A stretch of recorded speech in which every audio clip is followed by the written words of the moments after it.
Will Disney be the subject of a hostile takeover?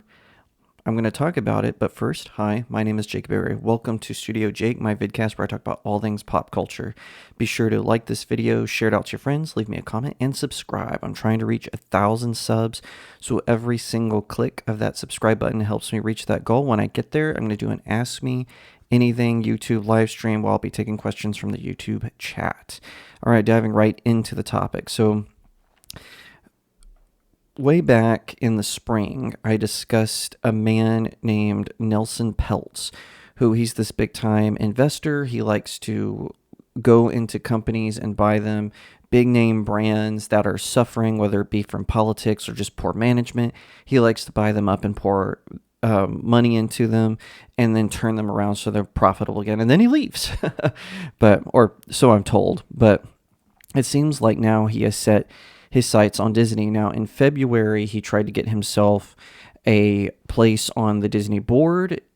Disney really fought hard against that for some reason, but they avoided it, and he kind of backed off. However, because of the summer box office failures that Disney has been pushing, he's making another attempt at it. Now, what's interesting is the media spin on this. So even Fox News is calling this guy an activist investor.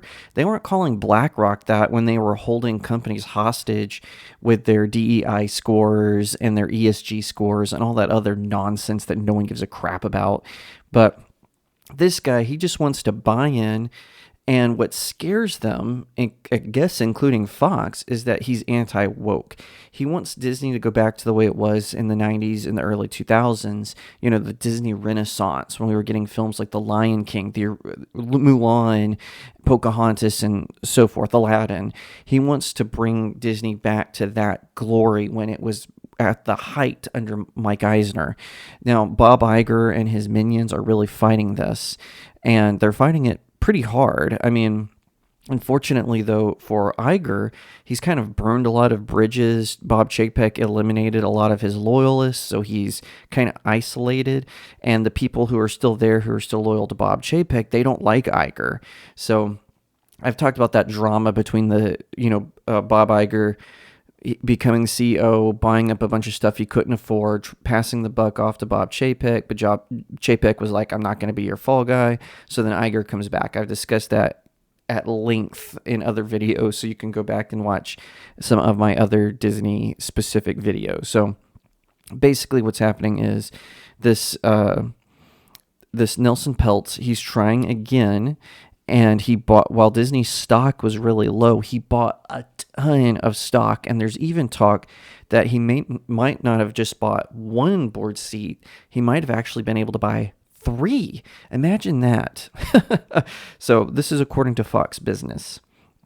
Activist investor Nelson Peltz is planning a new board challenge at Walt Disney less than 10 months after the home of Mickey Mouse laid out plans that addressed his criticism.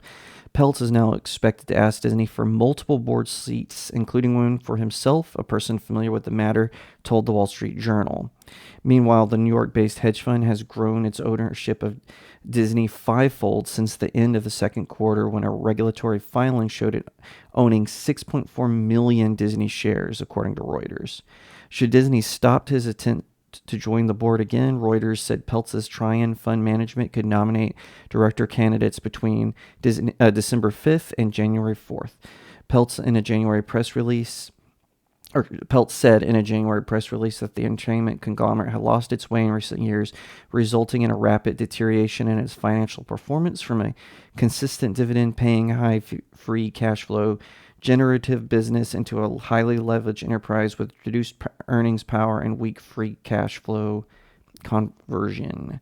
In response to Peltz's January 12th filing with the SEC, Disney said the activist investor does not understand Disney's business and lacks the skills and experience to assist the board in delivering shareholder value in a rapidly shifting media ecosystem. Okay, first of all, they're trying to stop Peltz. I mean, that's just plain obvious.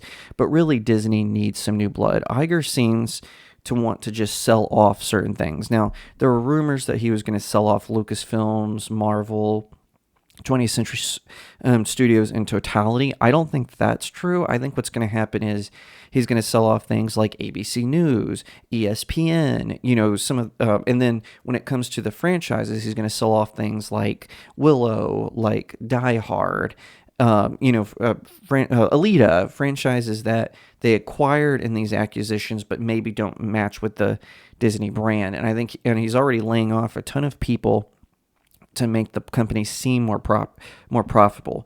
What's really funny about this is when Peltz announced that he was going to try again for a hostile takeover of Disney, the Disney stock actually went up. Boy, that doesn't express confidence in Bob Iger's leadership, and it shouldn't. It's kind of like the situation with Mike Eisner.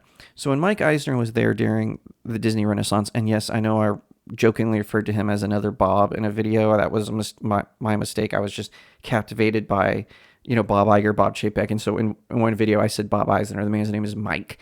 And Mike Eisner, when he was running the Walt Disney Company, he did a good job. In between him and Roy Jr., Disney suffered a lot. And so as a result, when he came in, he brought the magic back. He did a lot of great plans. He expanded the parks. He ushered in the Disney Renaissance. Now, he did make some mistakes, like the direct-to-video sequels that he did. Those were all a terrible idea. And it really brought things out of focus. He was an early part of the Pixar deal before Disney bought Pixar outright from Steve Jobs. And the problem with Eisner was he was just there too long. And we're seeing that same thing happen with Iger. The problem is what Iger did was he came along and he says, we're going to buy up all of these properties, all of these companies, and we're going to use them. The problem was he didn't like the fan bases that came with them. So he didn't like the nerds and geeks that came with Marvel. He didn't like the sci-fi enthusiasts that came with Lucasfilm. He didn't like the animation enthusiast that came with Pixar. He didn't like any of those things. And he wanted to adjust things for a modern audience that just doesn't exist. And so I think it's kind of funny that when Disney, in criticizing Peltz, they said he doesn't understand the rapidly shifting media ecosystem. Iger doesn't understand it. The thing is, fans who watch the Disney Renaissance, guys like me, ladies like my sister, they watched these films and we were blown away by them. So when there was an announcement that they were going to do live action versions of Mulan, of The Lion King, even Cinderella, Lady and the Tramp, we were excited because we were thinking, oh, this is great. There's all this new technology. You can do this, you can do that. The problem was they didn't capture the magic of the originals. Cinderella and The Lady and the Tramp got the closest, but after that, like Cruella, I don't care about Cruella's origin. Who cares? She's a greedy fashionista. But Disney took her and made her into a Harley Quinn wannabe. Same with The Lion King. The Lion King was basically a shot-for-shot remake, but they've learned really quickly that animals can't emote the same, even with CGI. So it ended up not being that great. Now, I hear they're going to do a Mufasa prequel. If James Earl Jones is not in that, that's not going to fly. Personally, I would love to see someone like Peltz come in and correct the course of the company. And I have to say, when all these film studios, their stocks were dropping during the pandemic, I was insistent that conservatives who saw these franchises being destroyed, these wealthy conservatives who were like Disney and Warner Brothers and etc., all ruining our favorite franchises. We need to step in and we need to fight the culture. They had opportunities to buy into these companies, to be on boards, but they didn't. Instead, they're choosing to get on board with big pharma and big government, betraying their conservative values, in my opinion. And it's a shame because this is where the culture is at. They should have put their money where their mouth was, but they didn't. If I was wealthy enough, I would. This is where I would go. But instead, we have to watch our favorite franchises be ruined by these corporate overlords like Disney, like Warner Brothers Discovery, like Paramount. It's absolutely an embarrassment. And I hope that Peltz, now please understand, I'm not under any delusions that Peltz is some family values guy.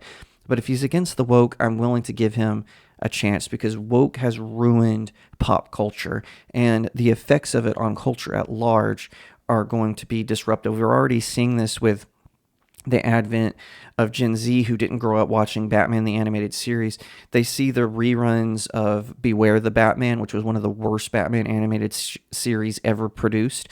They see it on Warner Brothers Discovery's Max's streaming service, and they're like, oh my gosh, where have I been all my life? This is so good. No, it's not. It's a terrible Batman show. It's got terrible voice actors, it's got a terrible story arc, and it's got terrible origins for the villains that they write. It's absolutely an embarrassment.